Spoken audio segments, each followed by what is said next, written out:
हा बोला.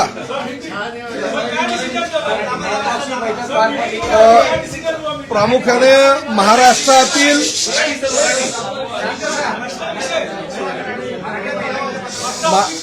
मीटिंग झाली, ट्रान्सपोर्ट युनियन बरोबर झाली, काही आपल्या शिवसेनेचे नेते होते. एक्झॅक्टली मीटिंग मध्ये नाही, महाराष्ट्रातील रिक्षा टॅक्सी युनियनच्या नेत्यांबरोबर आज बैठक झाली. मी बैठकीचं आमंत्रण दिलं होतं आणि आमंत्रण देताना सांगितलं होतं की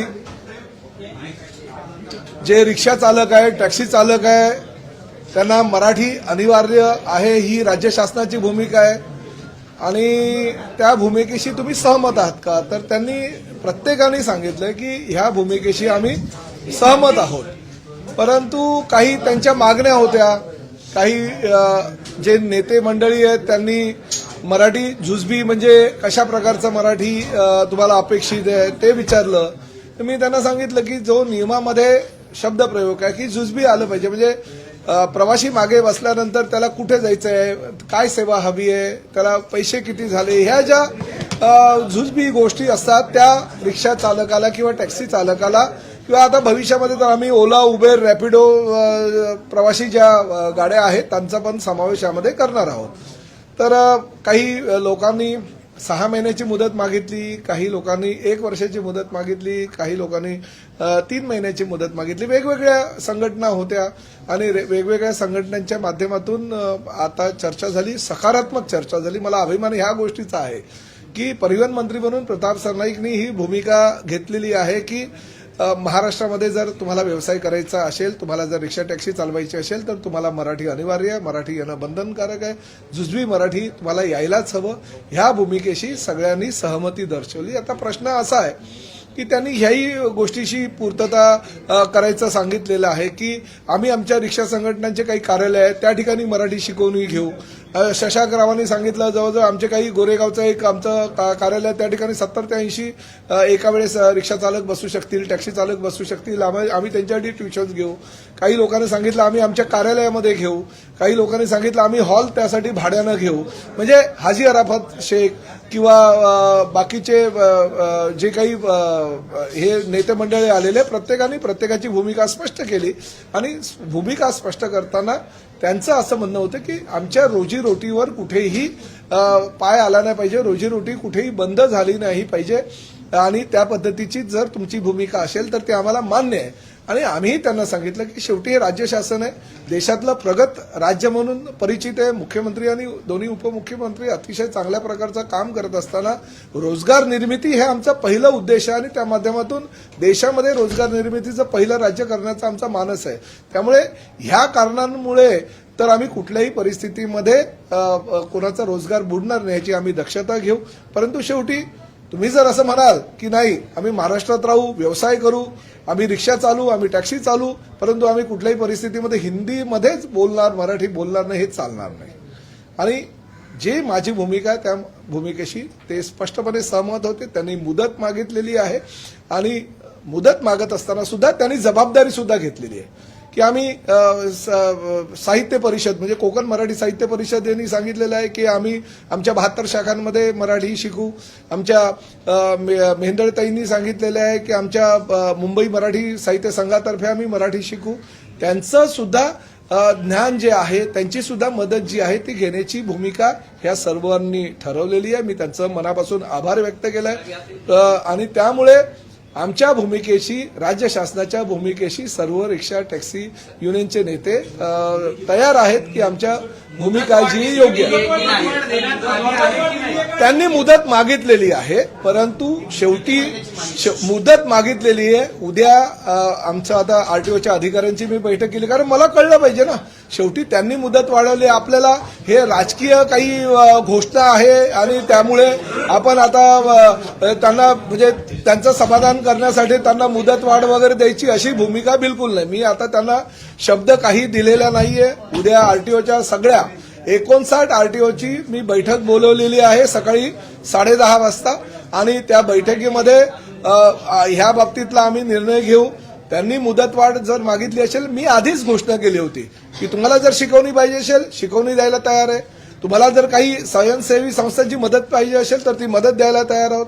तुम्हाला जर मुदत पाहिजे असेल तर ती आम्ही मुदत द्यायला तयार आहोत, परंतु मुजोरी चालणार नाही. आम्ही व्यवसाय करू, धंदा करू, परंतु आम्ही मराठी बोलणार नाही. ही जर भाषा तुमची असेल तर ती भाषा परिवहन मंत्री म्हणून मी सहन करणार नाही. त्यांना त्यांची भूमिका जी आहे, आता मुदतवाढ दिलेली नाही, परंतु त्यांना मी सांगितलेलं आहे की सकारात्मक आम्ही भूमिका घेऊ. फक्त उद्या आमची आरटीओच्या अधिकाऱ्यांच्या बैठकीमध्ये त्या बाबतीतला आम्ही निर्णय घेऊ आणि पुढे करू. एक गोष्ट मी तुम्हाला सांगतो, मुदतवाढ ही त्यांनी मागितलेली आहे, आमची द्यायची तयारी आहे, पण फक्त आता किती वेळ द्यायचा, किती काळासाठी द्यायचा. कारण काय, मग मुदतवाढ संपणार नाही. कारण आजच्याच बैठकीमध्ये कोणी 3 महिन्याची मागितलेली आहे, कोणी 6 महिन्याची मागितलेली आहे, कोणी 1 वर्षाची मागितलेली आहे. शेवटी आम्हालाही ठरवावं लागेल हो, फक्त ही राजकीय घोषणा नको. उद्या जर 3 महिने झाले, 6 महिने झाले आणि कोणी मराठी बोललाच नाही तर आम्हाला शेवटी पकडणार सर्वसामान्य जनता हे आम्हाला. परंतु माझं आपल्या माध्यमातून जनतेला सुद्धा आव्हान आहे आणि त्यांनी सुद्धा तीच भूमिका मांडली. जर ड्रायव्हर आणि म्हणजे टॅक्सी ड्रायव्हर किंवा रिक्षा ड्रायव्हर हा हिंदी आहे, हिंदी भाषिकच आहे असं समजून प्रवाशांनी सुद्धा त्यांच्याबरोबर हिंदीमध्ये संवाद साधणं योग्य नाही. जबाबदारी प्रवाशांची सुद्धा आहे. प्रवाशांनी सुद्धा त्यांच्याबरोबर मराठीमध्ये संवाद जर साधला तर 70% काम इकडेच आमचं संपेल. 15 ऑगस्टपर्यंत त्यांना मुदतवाढ देण्याचा निर्णय आहे का? 6 महिन्याचा किंवा 3 महिन्याचा काही कालावधी देण्याची सरकारची भूमिका आहे? नाही, आम्ही वेळ देऊ, योग्य ती वेळ देऊ. ह्या बाबतीतला निर्णय उद्या मी घेईल. परंतु शेवटी काही आता बघा, मी मीरा भाईंदरच्या लोकप्रतिनिधींनी पत्र दिलं होतं आणि त्या पत्राच्या अनुषंगानं मी माहिती घेतली. मीरा भाईंदरला रिक्षा परमिट तपासणी 3066 झालेली आहे. म्हणजे 1 महिन्यापासून आम्ही ही मोहीम केली तर 3066 रिक्षा परमिट तपासणी आम्ही केलेली आहे. मराठी ज्ञान नसलेले त्यामध्ये 499 आम्हाला हे चालक मालक आढळलेले आहेत आणि मराठी ज्ञान असलेले 2567 आहे. म्हणजे 16.27% आजपर्यंतचा जो रिपोर्ट आहे त्याच्यामध्ये मराठी ज्ञान नसलेले रिक्षा चालक मालक आहे. म्हणजे आम्हाला हे कळलंय की आता बाबा एवढ्या संख्येपैकी एवढी जी पर्सेंटेज आहे ती लोक हिंदी भाषिक, म्हणजे शासनाला सुद्धा त्यांची भूमिका ठरवत असताना ह्या गोष्टींचा सारासार विचार करावा लागेल. मीरा भाईंदरला हिंदी भाषिक जास्त आहे, त्या ठिकाणी पर्सेंटेज आहे. ठाण्याला हिंदी भाषिक कमी आहे, कल्याण डोंबिवलीला हिंदी भाषिक कमी आहे, मुंबईला काही क्षेत्रामध्ये हिंदी भाषिक जास्त आहे तर काही ठिकाणी कमी आहे. आम्हाला हे सगळं नॉलेज जे आहे आमच्या आरटीओच्या अधिकाऱ्यांच्या माध्यमातून उद्या मिळेल आणि त्यासाठी आम्ही ती उद्याची बैठक लावू. नाही, बघा, मुदतवाढ काही लोकांनी 3 महिन्याची मागितली आहे, काही लोकांनी 6 महिन्याची मागितली आहे, काही लोकांनी 1 वर्षाची मागितली. आता किती मुदतवाढ द्यायची हा आता आम्ही उद्या निर्णय घेऊ. शेवटी मुदतवाढ दिल्यानंतर त्या मुदतीच्या कालावधीमध्ये ते झालंही पाहिजे ना. फक्त बैठक घ्यायची आणि मुदत मागायची, पण काही त्यातनं शक्य जर होणार नसेल तर ते नाही. आता शेवटी ही काय राजकीय घोषणा नाही. महाराष्ट्रामध्ये आणि मराठी भाषेमध्ये मराठी भाषेचा प्रचार आणि प्रसार व्हावा ही राज्य शासनाची भूमिका आहे. परिवहन मंत्री म्हणून माझी भूमिका आहे आणि मला आनंद ह्याच गोष्टीचा आहे की प्रत्येकाने परिवहन मंत्री म्हणून माझी जी भूमिका आहे ती मान्य केलेली आहे की मराठीमध्ये व्यवहार होणं गरजेचं आहे. फक्त ते जुजवी मराठी असलं पाहिजे. म्हणजे महाराष्ट्रामध्ये जर व्यवसाय करायचा असेल तर मराठी अनिवार्य आहे. ही जी माझी भूमिका आहे त्या भूमिकेशी सगळे जी नेते मंडळी आता आलेली ती सहमत आहे. मुदतवाढचा निर्णय नेमका कधी होणार आहे आणि कुठल्या उद्या ह्या संदर्भात मी बैठक घेतोय आणि त्या बैठकीनंतर निर्णय घेतो. संदीप देशपांडेंचं म्हणणं आहे की आम्हाला बैठकीला बोलवलं नाही, सरकार त्यांचा निर्णय मागे घेण्याच्या तयारीत. काय संदीप देशपांडेंचं म्हणणं आहे की आम्हाला बैठकीला बोलवलं नाही, आमच्या संघटनेला. नाही, ज्या लोकांनी पहिलं असं सांगतोय, संदीप देशपांडे आणि बाकीच्या काही लोकांनी ती म्हणजे आमच्या भूमिकेला पाठिंबा दिला होता.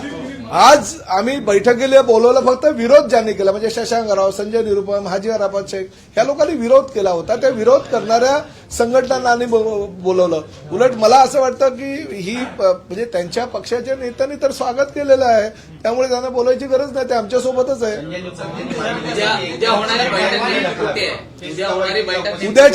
उद्या आमच्या परिवहन भवनमध्ये ही बैठक आहे. उद्याच्या बैठकीमध्ये त्या बाबतीतला आम्ही निर्णय घेऊ. राजधानी रद्द करण्यासंदर्भातचा जो निर्णय आहे, रद्द करण्याचा निर्णय शिथिल केला निर्णय जे आहे कुठलेही मागे आजच्या बैठकीमध्ये त्यांनी मुदत मागितलेली आहे. त्या मुदतीसाठी किती महिन्याची मुदत द्यायची हे आम्ही उद्या निर्णय घेऊ. परंतु राज्य शासनाची पहिलीपासूनची जी भूमिका आहे ती भूमिका आजही त्या भूमिकेवर मी ठाम आहे. माझं आजही असंच म्हणणं आहे, महाराष्ट्रामध्ये व्यवसाय करायचा असेल तर मराठी अनिवार्य आहे. की संजय निरुपमांना 2 कानाखाली वाजवली असती, आनंद दिघे असते तर एकनाथ शिंदेने एक तरी वाजवला. मला माझं असं म्हणणं आहे की या विषयावर मला जायचं नाही. मूळ मुद्दा बाजूला राहील आणि काहीतरी तिसराच मुद्दा मध्ये येईल. मराठीची गळचेपी ह्या सगळ्या मुद्द्यांमुळे आजपर्यंत झालेलं नाही. आजही प्रताप सरनाईक ठाम आहे. म्हणून आज ह्या ठिकाणी मी जे विरोध केला त्या लोकांना बोलवलं आणि त्यांनी सुद्धा माझ्या भूमिकेवर सहमती दर्शवली. मला असं वाटतं की बाकीच्या राजकारणाशी मला काही घेणं देणं नाही. मी खऱ्या अर्थानं मराठी आणि मराठीचा प्रचार आणि प्रसार करणारा परिवहन मंत्री आहे आणि माझ्या भूमिकेशी सर्व नेते मंडळी सहमत आहे. ह्या गोष्टीचा मला आनंद आहे. मराठी यायला पाहिजे असं संघटनांनी मान्य केलं, मात्र एवढ्या वर्ष व्यवसाय करून मराठी येते म्हणून खंत व्यक्त केली काय बैठक? नाही ठीक आहे, आता त्यांना खंत वाटते. काही लोक ज्या हिंदी भाषिक लोक आज जे आले होते ते सुद्धा मराठीमध्ये चांगल्या प्रकारे बोलत होते. मी प्रत्येकाला सांगितलं, शशांकराव कर्नाटकाचे आहेत मूळचे, परंतु ते कर्नाटकामध्ये गेल्यानंतर आजही त्यांनी मला सांगितलं की माझ्या आईशी कानडी भाषेत बोलतो. त्यामुळे त्यांच्या मातृभाषेबद्दल त्यांना प्रेम आहे, ते चांगल्या प्रकारे बोलतात. तर मी बोललो मी मराठी आहे आणि मी जर मातृभाषेवर, जसं तुम्ही मातृवर आणि मातृभाषेवर प्रेम करता तसं जर मी केलं तर वावगं काय, चुकीचं काही नाहीये. संजय निरुपम होते, मी त्यांना सांगितलं की आधी तुम्ही हिंदी सामन्याचे संपादक होतात, तुम्हाला असं वाटलं की बाळासाहेब कदाचित मराठी सामन्याचे सुद्धा तुम्हाला संपादक करतील म्हणून तुम्ही किती अस्खलित मराठीमध्ये बोलायला शिकलात. हाजी अराफत शेख आहे, त्यांनाही मी सांगितलं की तुम्ही सुद्धा रिक्षा युनियनचे नेते आहे, तुम्ही सुद्धा किती मराठीत अस्खलित बोलतात. त्यामुळे हे हिंदी भाषिक नेते आहेत, ते मराठीमध्ये जर चांगल्या प्रकारे बोलू शकतात तर रिक्षा ड्रायव्हर आणि टॅक्सी ड्रायव्हरनी मराठीमध्ये का बोलू नये? मराठी बेरोजगार तरुणांसाठी काही विशेष कोटा ठेवणार आहे का? कारण जर का हिंदी भाषिकांना परमिट मिळायला लागली, त्यांना मराठी यायला लागलं तर मग स्थानिक मराठी तरुणांवरती अन्याय व्हायला नको या अनुषंगाने नाही, अशा प्रकारे काही कोणावर अन्याय होणार नाही आणि प्रत्येकाला रोजगार मिळेल याची जबाबदारी राज्य शासनाची आहे. आणि राज्य शासन कुठल्याही परिस्थितीमध्ये हा मराठी भाषिक, तो हिंदी भाषिक, ह्याचा रोजगार याला मिळाला पाहिजे, त्याला मिळाला नाही पाहिजे, हे मत राज्य शासनाचं नसतं. ज्याला रोजगाराची गरज आहे त्याला राज्य शासन पुढाकार घेऊन रोजगार मिळवून देण्याचा प्रयत्न करतं.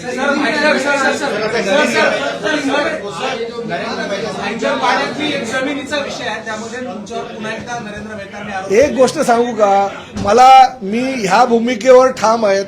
आता हा मुद्दा नरेंद्र मेहतानीच घेतलाय ना आणि त्यांनीच पत्र दिलं, त्याच पत्राच्या आधारे हे सगळी आमचा म्हणजे जे मीरा भाईंदरला रिक्षा परमिट तपासणीची जी मोहीम आहे त्यांच्याच पत्रानुसार चालू केलं. त्यांनी दिलं पत्र आणि त्यानुसार ती मोहीम चालू केली. त्यामुळे कुठला तरी मुद्दा डायव्हर्ट करण्यासाठी जर कोणी काही करत असेल ना, मी अशा लोकांना भीक घालत नाही. आणि मी स्पष्टपणे सांगतो, बऱ्याच लोकांना असं वाटत होतं हे पुढे जाणार, हे मागे फिरणार, हे आता काय मराठीचा मुद्दा सोडून देणार. प्रताप सरनाईक ठाम आहे या भूमिकेवर. कुठल्याही परिस्थितीमध्ये महाराष्ट्रामध्ये जर व्यवसाय करायचा असेल, तुम्हाला जर काम करायचं असेल तर मराठी अनिवार्य, मराठी यायलाच पाहिजे. सनई साहब आज की जो मीटिंग हुई, हिंदी में बताइए कि मीटिंग में क्या फैसला हुआ? मैं सबसे पहले सभी रिक्शा टैक्सी यूनियन के हमारे जो नेते,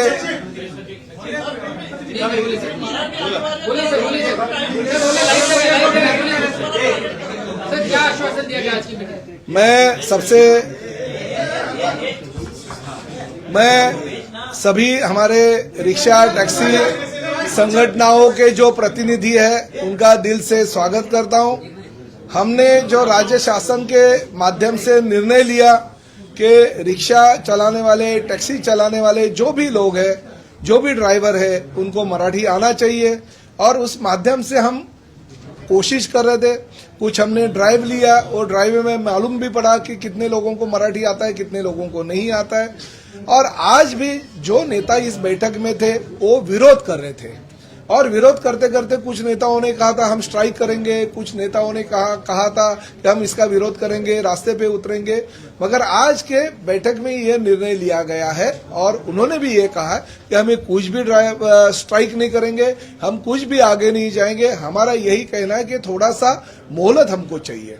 अगर महाराष्ट्र में हम काम करते हैं और जुजबी जो मराठी है, जो प्रवासी और रिक्शा चालक और टैक्सी चालक के बीच में होती है, वो मराठी सीखना चाहिए, ये मत से हम सहमत है। और इसलिए हमें वक्त चाहिए। अगर आप वक्त दोगे तो हमें भी ऐसा लगता है कि हमारे लोगों को मराठी आना चाहिए और उसके लिए वो खुद ट्यूशन लेने के लिए तैयार है।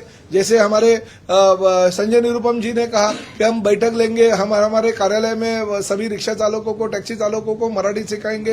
हाजी अरब शेख ने कहा है कि हम वहाँ पे अच्छी तरह से हम हॉल लेंगे, हॉल में मराठी सिखाएंगे। हमारे विक्रम प्रताप सिंह ने कहा कि हम भी सभी रिक्शा चालकों को मराठी सिखाने की कोशिश करेंगे। हमारे शशांक राव ने कहा कि हमारी यूनियन की जो कार्यालय वो कार्यालय में हम हमारे टैक्सी और रिक्शा चालकों को बिठा के उनसे मराठी पढ़वा लेंगे, रिक्शा सिखाएंगे उनको मराठी। और खासकर हमारा जो कोकण मराठी साहित्य परिषद है, उन्होंने उनकी 72 शाखाओं में मराठी जो है वो सिखाने की जो उनकी कामना है वो हम पूरी करेंगे। मुंबई मराठी साहित्य परिषद है, उन्होंने कहा था कि हम भी मराठी सिखाएंगे। तो ऐसे हमारे मराठी साहित्यिक लोग भी सामने आ रहे हैं, वो भी मराठी सिखाने के लिए तैयार है। तो ऐसी परिस्थिति में मेरा ये कहना है कि आज की जो बैठक हो गई बहुत ही अच्छी हो गई। सिर्फ हमें यह निर्णय लेना है, क्योंकि मराठी सीखने के लिए अगर लोग तैयार है तो राज्य शासन की यही भूमिका है कि किसी भी हालत में हम उनको मराठी सिखाने के लिए प्रवृत्त करेंगे। वो मराठी सीखने को तैयार है। अगर उन्होंने टाइमिंग मांगा है, किसी ने 3 महीने का मांगा है, किसी ने 6 महीने का मांगा है, किसी ने 1 साल का मांगा है, हम टाइमिंग देने के लिए पहले भी तैयार थे और आज भी तैयार है। मगर कोई अगर ये कहेगा कि नहीं हम सीखेंगे नहीं, मगर हम धंधा भी करेंगे, व्यवसाय भी करेंगे महाराष्ट्र में, मगर मराठी हम तैयार ही नहीं होंगे सीखने के लिए, तो ये नहीं चलेगा। महाराष्ट्र में अगर आपको व्यवसाय करना होगा, महाराष्ट्र में अगर आपको काम करना है, महाराष्ट्र में अगर प्रवासी गाड़ियां जो आपको चलानी है, तो हमको मराठी आना चाहिए। या हमारी भूमिका है, ये भूमिका से ये सहमत थे, इसलिए मैं उनका आभार व्यक्त करता हूँ। अभी ऐसा है कि मीरा भाईंदर का रिपोर्ट आया, क्योंकि पहली तो मांग मीरा भाईंदर से हुई थी। मीरा भाईंदर के स्थानीय लोक प्रतिनिधि ने कंप्लीट की थी। इसकी वजह से हमें ये जो निर्णय है वो निर्णय लेना पड़ा। कल आरटीओ के सभी हमारे 59 जो आरटीओ है, सभी जगह से हमने रिपोर्ट मंगाए। सबके रिपोर्ट आने के बाद हम निर्णय लेंगे। मगर शासन सकारात्मक है। शासन ने ऐसा कहीं नहीं कहा कि नहीं जबरदस्ती आपको आज के आज ही निर्णय लेना पड़ेगा। आज नहीं तो अभी इतने साल रुके भाई, थोड़ा दिन रुकने के लिए हमें कोई ऐसे नहीं है कि जबरदस्ती हम कर रहे हैं, मगर उसका टाइमिंग निश्चित होना चाहिए। जो लोगों ने मांग की है वो लोगों ने जिम्मेदारी भी लेनी चाहिए कि नहीं, हम अगर 3 महीने का टाइमिंग मांगते हैं, हम अगर 6 महीने का टाइमिंग मांगते हैं, तो हमारी जिम्मेदारी हमारी लोगों को वो 3 महीने में या 6 महीने में हम सिखाएंगे। Thank you sir. जो ड्राइव है उसमें रोहिंग्या और बांग्लादेशी लोग भी